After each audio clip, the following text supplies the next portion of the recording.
Okay, we're back. Um, right, I installed Windows 11 and then tried to get everything back to the way it was when I was on Windows 10, which turned out to be not possible. I cancelled my Cursor IDE subscription because I can't get it to work anymore. Um, because I need to use the MSVC debugger.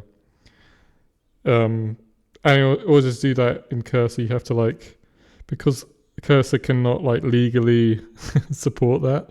You have to hack a DLL to make it to work, and that hack just doesn't work anymore, unfortunately. Um, so I've gone back to just normal VS Code. I'm gonna try out this Tab9 thing and see if I feel like paying for that. I don't know.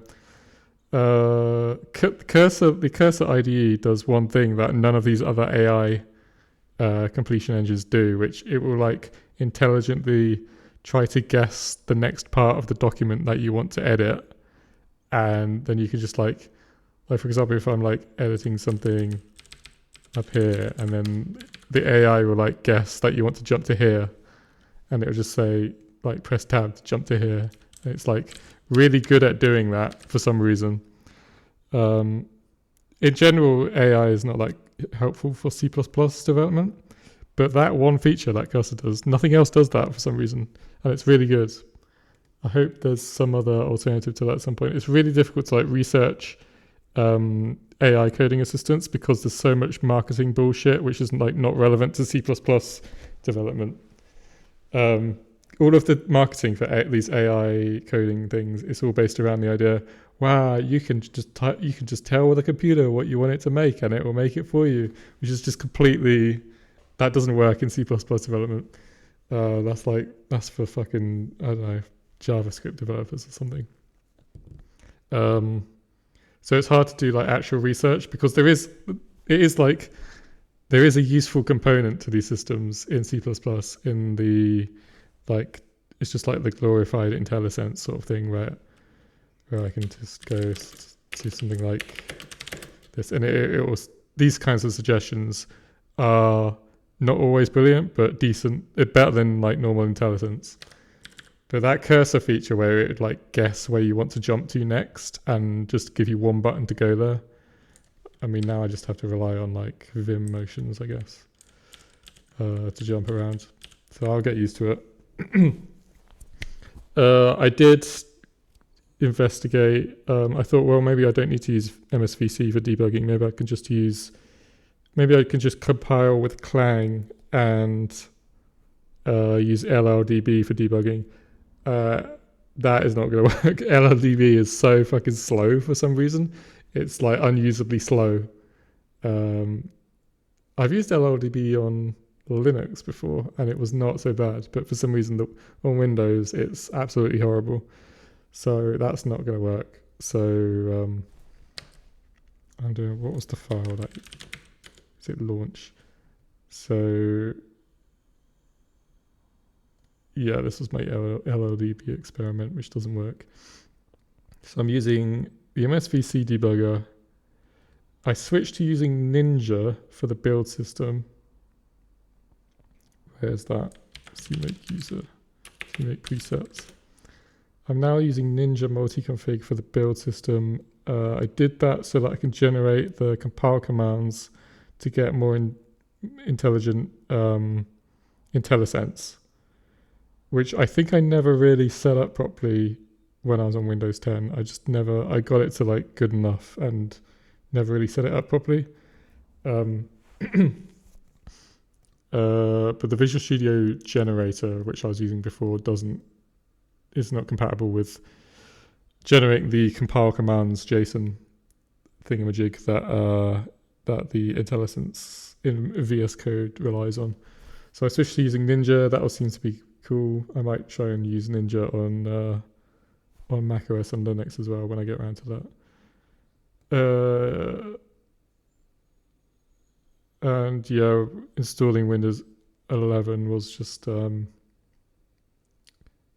predictably annoying, but I knew it was going to be annoying. I had to do a fresh. I pretty much every time I update Windows, I do a fresh install but I actually had to do a fresh install this time because of Windows 11 has all those like really strict rules about your hardware. And one of the problems with my system was that the hard drive that I had a Windows 10 installed on was not partitioned in the right way. So I just like bought a new SSD and then swapped out my old SSD. And I'm using my old Windows hard drive as just like a storage device now. This will be very boring. This is not interesting at all. What else? Oh yeah. So before I got around to updating Windows 11, this is just like updates on like all this admin that I've had to do instead of actually working on Blockhead. I solved all of my. Well, this does count as working on Blockhead, I suppose. I solved all of my C++ dependency issues by writing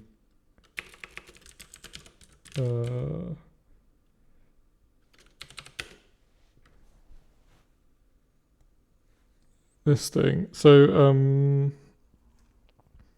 when you have like a project with a lot of like complicated dependency management going on, or not even management, just a lot of dependency, a big dependency graph.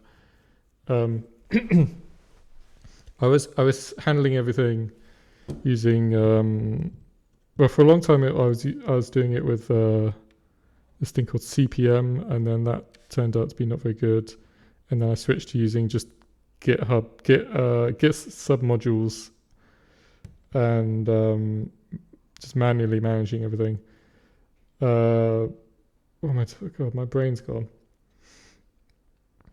My brain's just gone blank. Hold on, let me reset.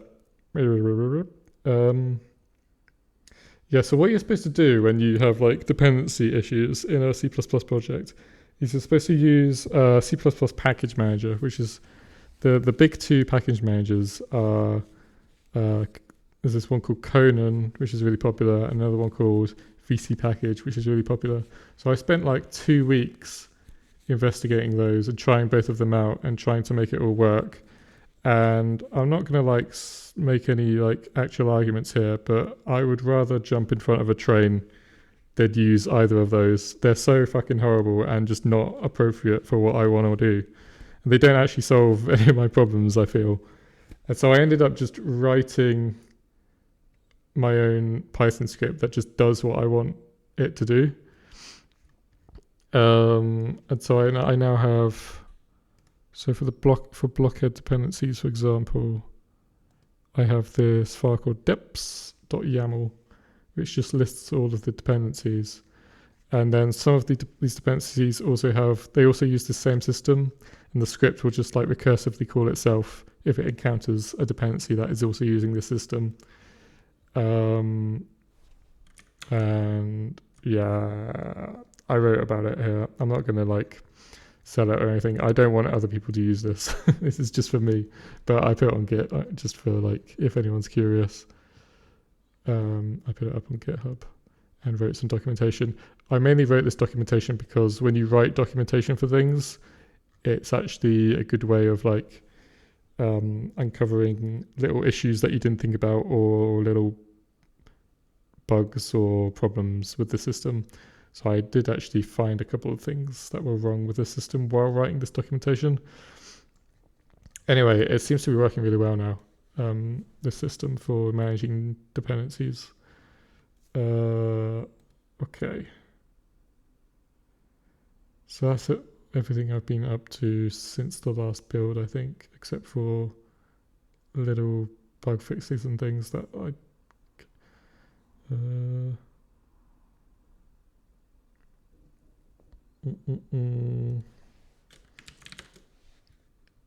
What was...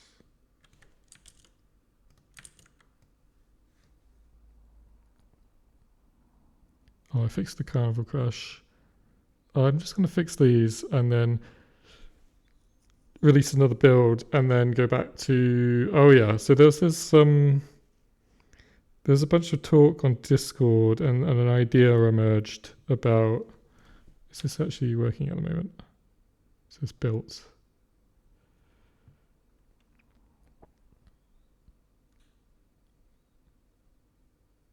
This seems to be taking longer to start up in Windows 11.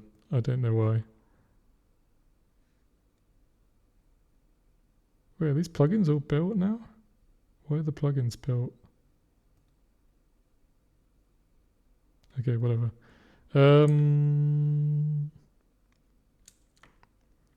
So an idea emerged because people were talking about Composer's desktop project. What if you can create a block which is can just do custom? You could just write a script here using Lua or whatever. It's probably going to be Lua, and it will do custom offline audio processing on the audio coming in. So it could act as an effect or as a sound generator. So it will see this audio coming in. Oh, sorry. And it'll let you just do processing on the buffer, and that could include running an external process if you want. So you could make it work with Composer's desktop project or whatever. And then I'd have some kind of scripting interface for exposing parameters and that kind of thing to create like parameter controls for the script or whatever. And it would all be offline processing.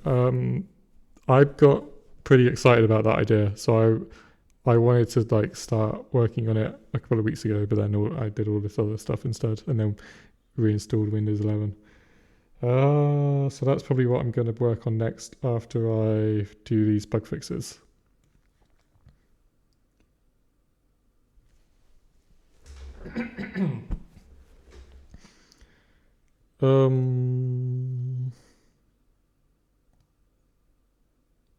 Okay, I might like, I'm not really awake right now.